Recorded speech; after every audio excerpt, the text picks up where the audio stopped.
This recorded lecture will be going over Chapter 7, Care of Patients with Pain, in the Med-Surg textbook.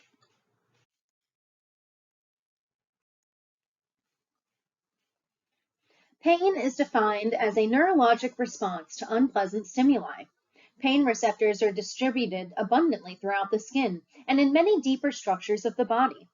Receptors for pain do not become dulled with repeated stimulation, and under some conditions, repeated stimulation can actually result in an increase in the acuteness of the pain sensation. There are several theoretical models that can be used to describe the experience of pain. It can be helpful to think of pain as being controlled by a gate in the gate control theory. Think of it as a gate in the central nervous system. When the gate is open, the pain sensation is allowed through. When the gate is closed, the pain sensation is blocked. The gate control theory recognizes that stimuli other than pain can pass through the same gate. When a large volume of non-painful stimuli are competing for the gate, the pain impulses can be blocked. A high volume of pain, however, can override other stimuli and pass through the gate, causing the individual to perceive their pain.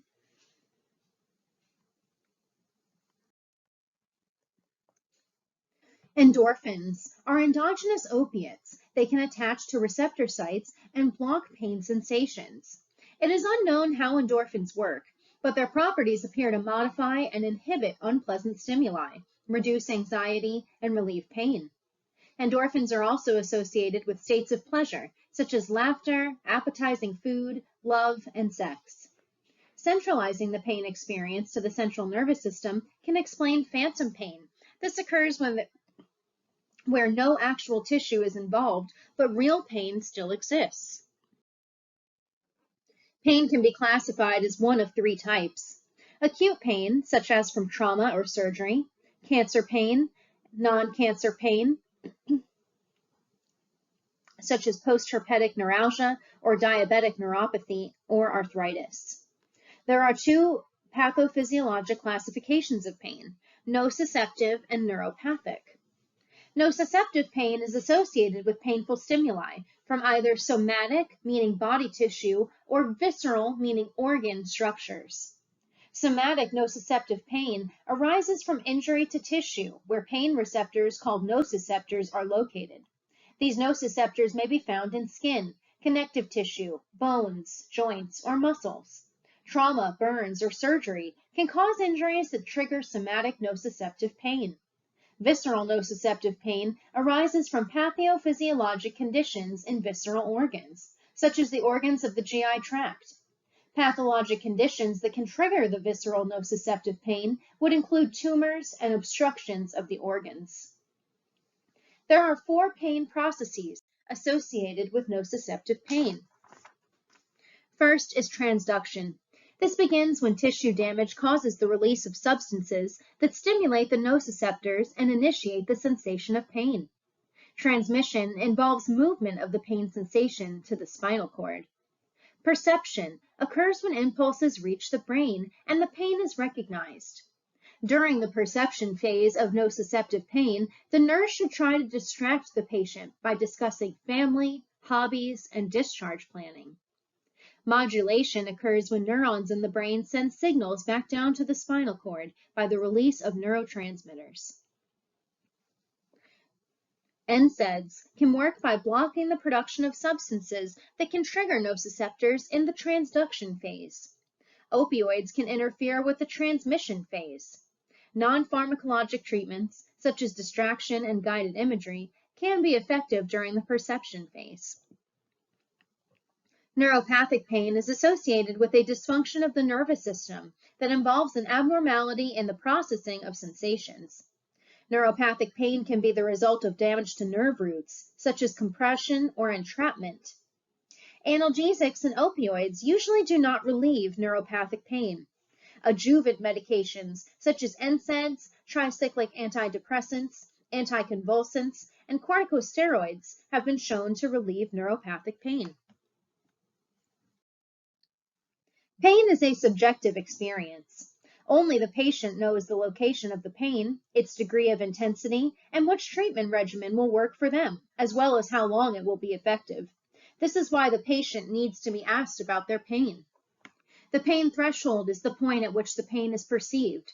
Relaxation and distraction strategies can alter the perception of pain. Pain tolerance is the length of time or the intensity of pain a person will endure before outwardly responding to it. People with acute pain may have physiologic symptoms, such as increased pulse and respiratory rates, increased blood pressure, diaphoresis, and increased muscle tension. They may also experience nausea and vomiting. People with chronic pain may have learned adaptive methods that will allow them to exert some control over their pain. Symptoms associated with chronic pain would include irritability, depression, withdrawal, and insomnia. Pain causes a variety of physiologic responses, and while the presence of any of these factors may indicate pain, their absence does not prove the absence of pain. A person's cultural background will influence feelings about pain. In much of Western culture, it is considered desirable to have a high pain tolerance, particularly among men. Other cultures will promote the idea that to endure pain is natural or honorable. Your role as the nurse is to develop a therapeutic relationship with the patient that allows them to express their thoughts, fears, and beliefs regarding pain. Patients may have a stoic affect due to their culture. You must take the values and beliefs of the patient central to the plan of care, even when you do not share the values. Learning to accept without judgment the various ways of coping with and expressing pain is a necessary process for nurses. Acute pain usually has a known cause: a surgical procedure, minor burn, sprained ankle, or other injury causing tissue trauma. Pain extending beyond 6 months is considered chronic pain. Chronic pain may have a known cause or be a result of central sensitivity syndrome or neuromatrix causes.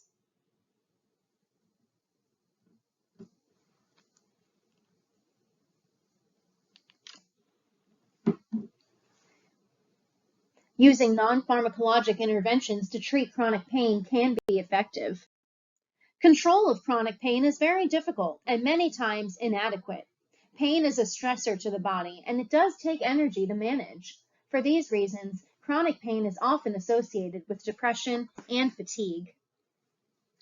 The patient is the only one with the first-hand knowledge of their pain. Their report of the pain needs to be used for management decisions, as do all other pain data. Pain is to be assessed every time vitals are taken, or more frequently if indicated, by asking the patient to rate any pain and describe its characteristics. The patient's face may look tense, drawn, or pale. A normally verbal patient might become quiet or withdrawn. One who is normally pleasant may become irritable, demanding, or argumentative. Tears, refusal of food or drink, or any behavior that is out of the ordinary for the individual might be an indicator of pain. A person in pain often reduces their activity level to a minimum. Limited vocabulary, lack of experience in verbalizing abstract concepts, fear of disbelief or disapproval, cultural stoicism, and fear of medication side effects or of becoming addicted to analgesics can all impair a person's ability to communicate their degree of pain. Physiologic clues to pain would include rapid, shallow, or guarded respirations, pallor, diaphoresis, increased pulse, elevated blood pressure, dilated pupils, and tenseness of the skeletal muscles. All physiologic changes must be fully assessed to determine their cause. When using a pain rating scale, it is important that the nursing staff will use it consistently and that the patient fully understands how to use it. Numbered scales will ask the patient to rate the degree of pain as a number from 0 to 5 or 0 to 10, with 0 indicating no pain and the highest number indicating the greatest amount of pain felt. They are not appropriate for young children, anyone who has difficulty with numbers, or anyone who is confused or disoriented. Some visual scales can use photographs of simple drawings of faces that progress through a series of expressions showing a pain-free state, happy and smiling, and then increased discomfort. A color scale can allow the patient to see colors that represent varying degrees of pain. The patient selects the color that represents no pain, a color that represents severe pain, and then 1, 2, or 3 other colors for the pain levels in between.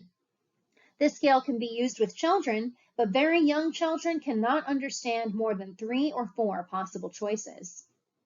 A pieces of pain scale uses 5 poker chips or other identical plain objects that represent pieces of the pain.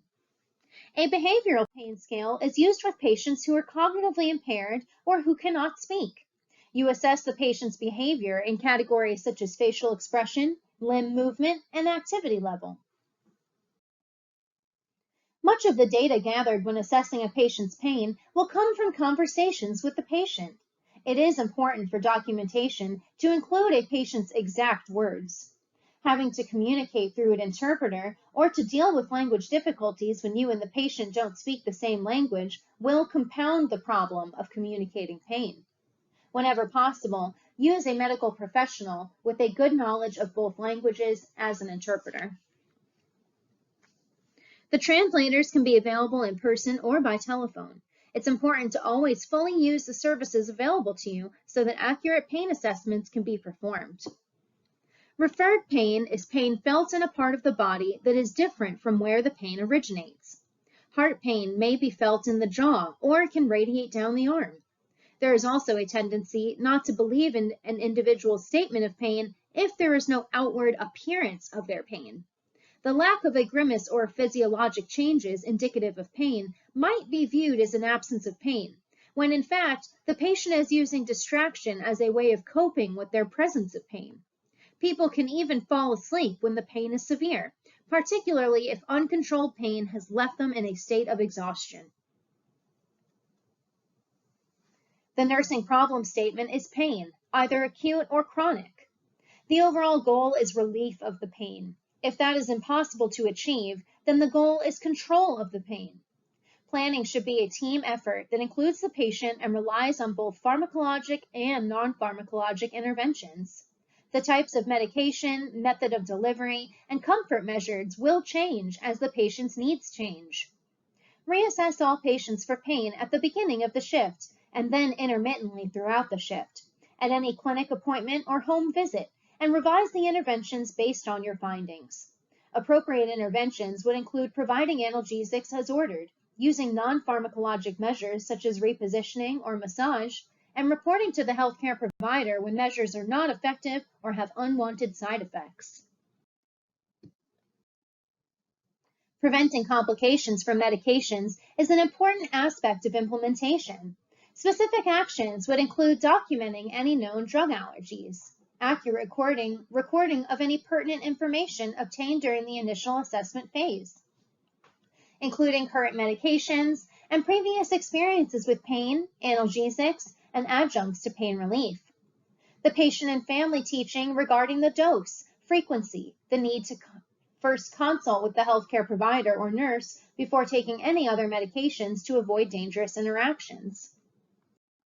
Appropriate monitoring of effects of any medications given, and prompt notification of the provider if any medications fail to relieve pain or if problems occur. Measures to prevent constipation when taking an opioid. Accurate and complete documentation of adverse reactions, and communication of that information to other healthcare providers, to the patient, and appropriate family members. Always ask the patient about the effectiveness of the pain control measures. Whenever possible, use patient verbalization as the primary evaluation tool.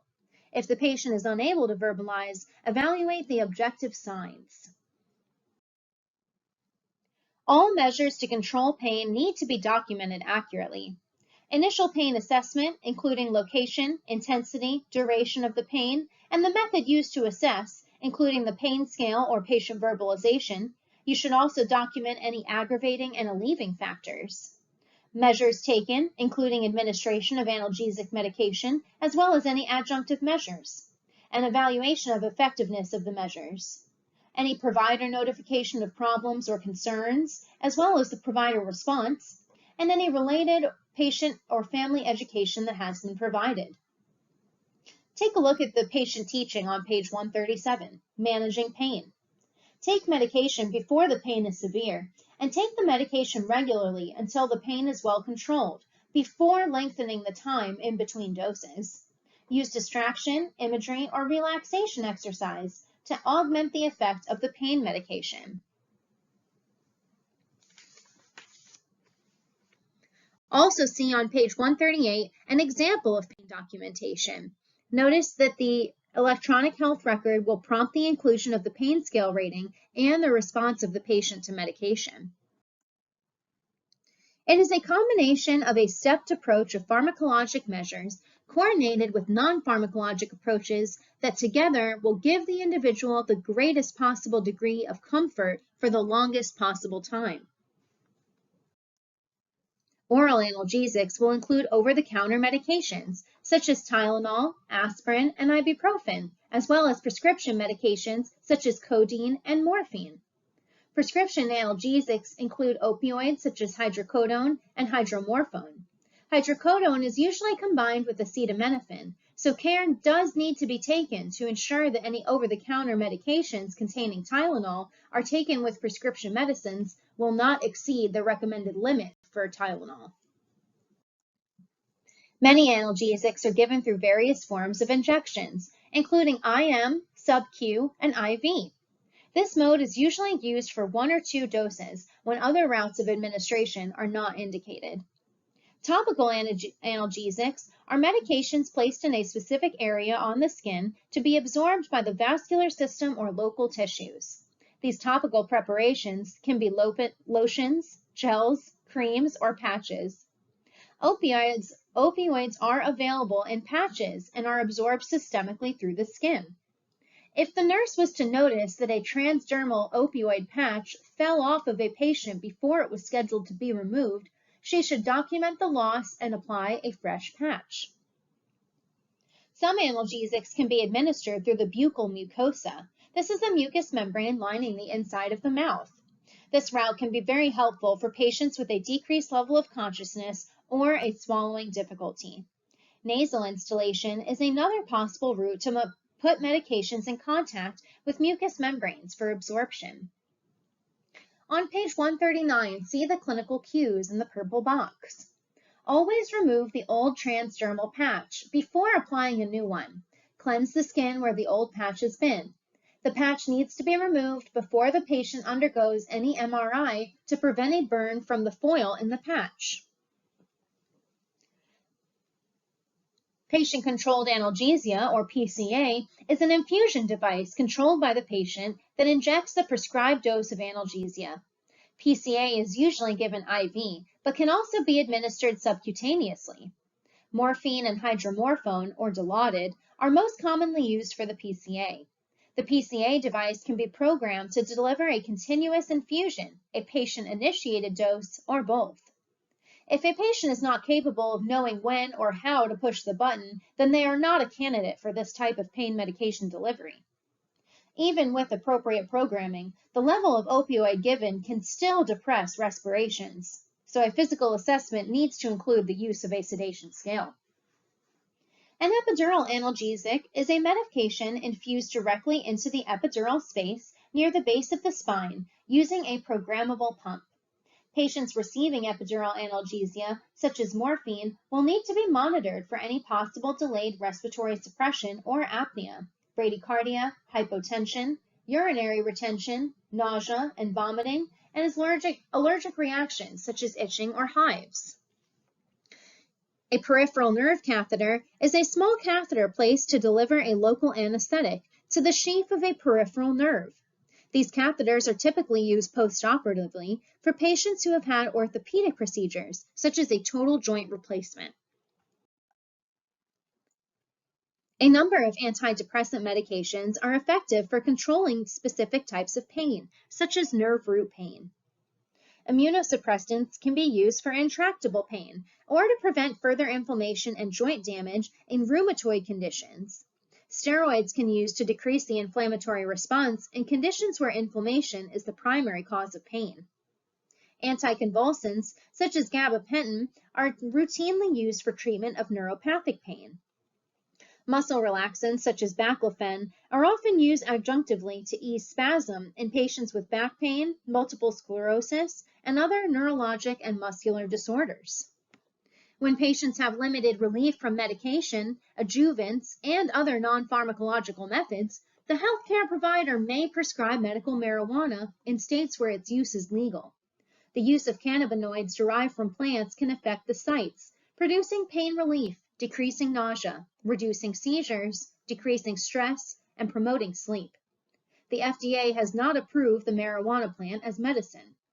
Clinical studies investigating the role cannabinoids may play in pain control are still ongoing. Tylenol in high doses is toxic to the liver, and it can be contraindicated in patients with a liver disorder. Alerting patients that over-the-counter drugs can have serious interactions with their prescribed drugs is an important part of our patient education. The regular use of opioids repeatedly will stimulate the opioid receptors. This produces an increased sensitivity to pain. Chronic use will also produce a physiologic tolerance that will require increased dosing to produce the same result. You should advocate for adequate pain control for all of your patients, including those who may require a higher dose of opioids. Addiction assessment should be done, and appropriate referrals should be made. An acute pain episode requiring analgesics is not the optimal time to initiate an addiction withdrawal treatment. Probably the most common and one of the most distressing side effects of pain medication is constipation. Analgesics such as morphine, hydromorphone, and oxycodone will slow peristalsis. Fecal material can become compacted and dry due to the extended time needed for passage through the intestines. Measures to prevent constipation need to begin with the first dose of the medication. The nurse should have the patient increase their oral intake. Oral fluids need to be increased if possible. Stool softeners and fiber-based laxatives, such as Metamucil, can also be helpful if approved by the healthcare provider. Miralax has also been proven very effective for opioid-induced constipation.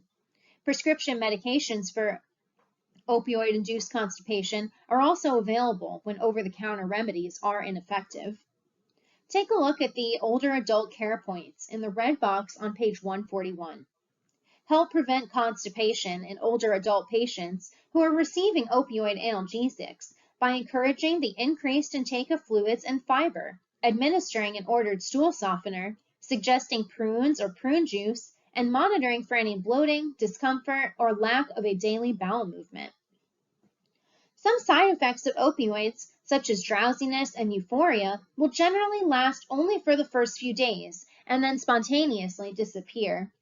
Allergic reactions, such as itching and hives, need to be reported immediately. You should discontinue the medication and obtain an alternative order.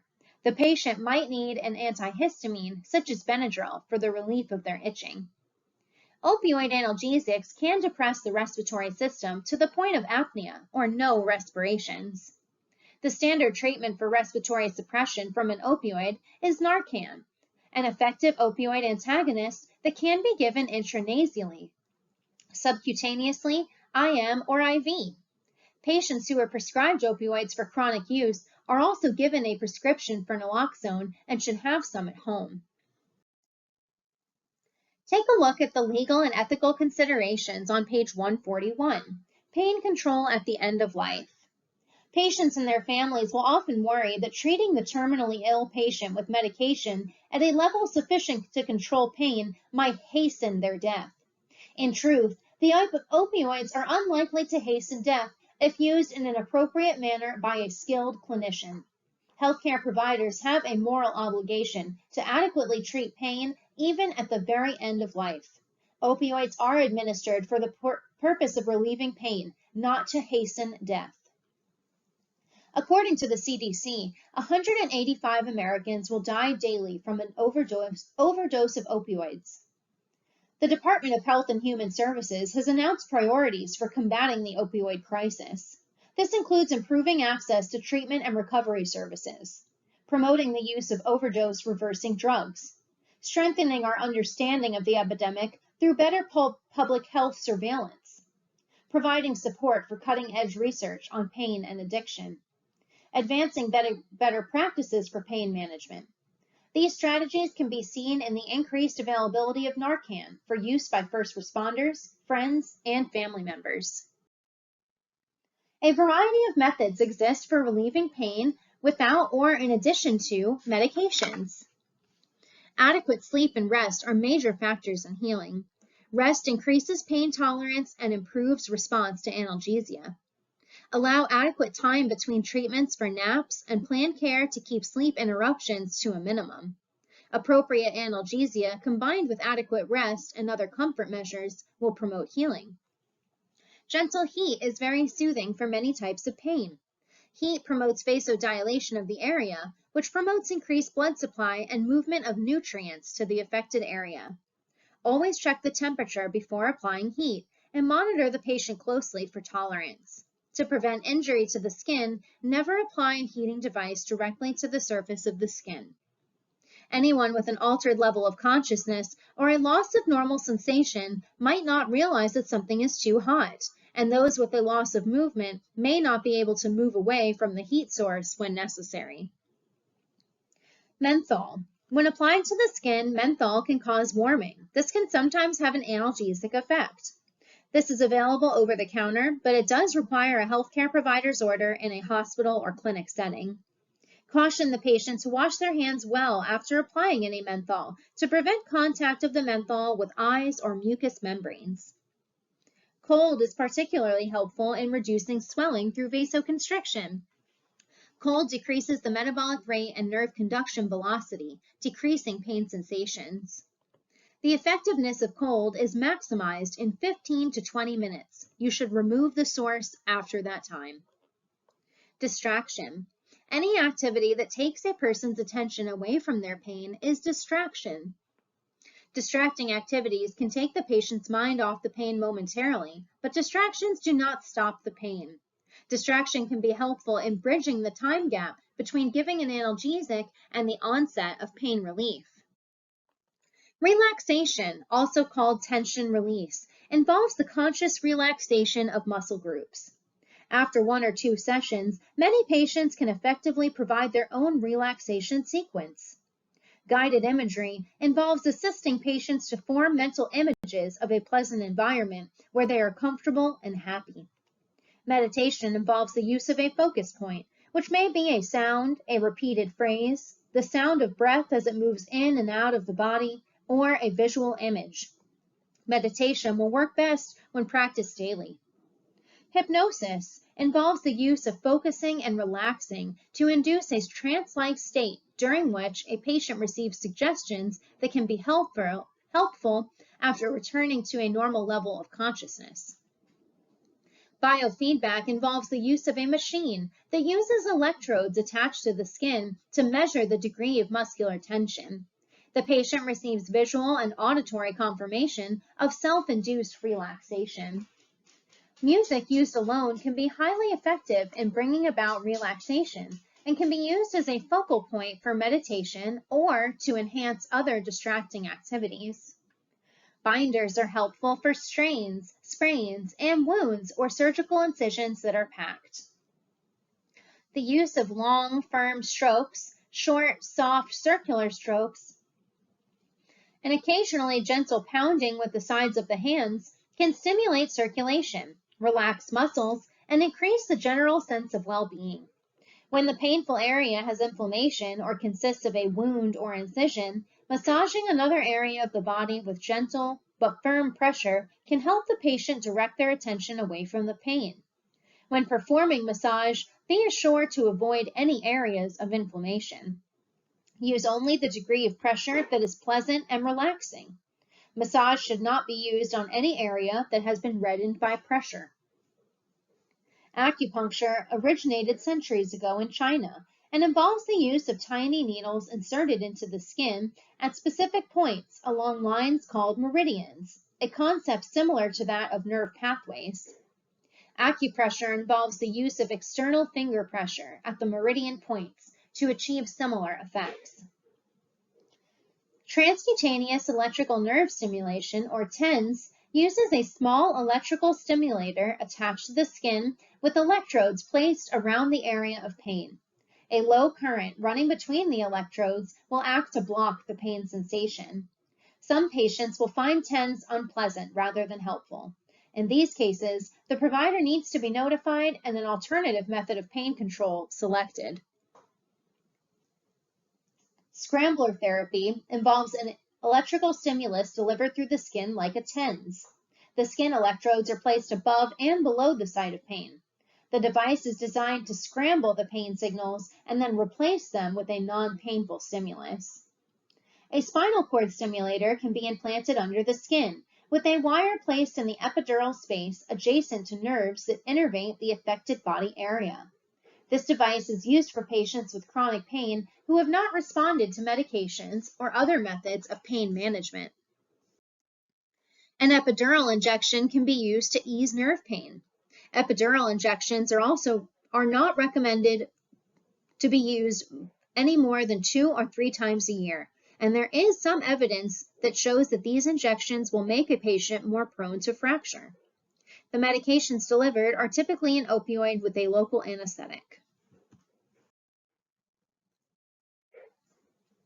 Nurses may need to work with the social worker before discharge to put everything in place, all necessary measures, in order to control pain for the patient going home. Nurses in the community should help educate people about complementary and alternative resources to treat chronic pain. Extended care facilities can provide rehabilitative services, long-term care services, or both. Each type of care can include specific pain management needs. It is also important that the analgesic medication be given on a schedule that will provide the patient with the greatest amount of pain relief during their therapy sessions. This will assist the patient in cooperating with therapy, which in turn will encourage a more rapid recovery.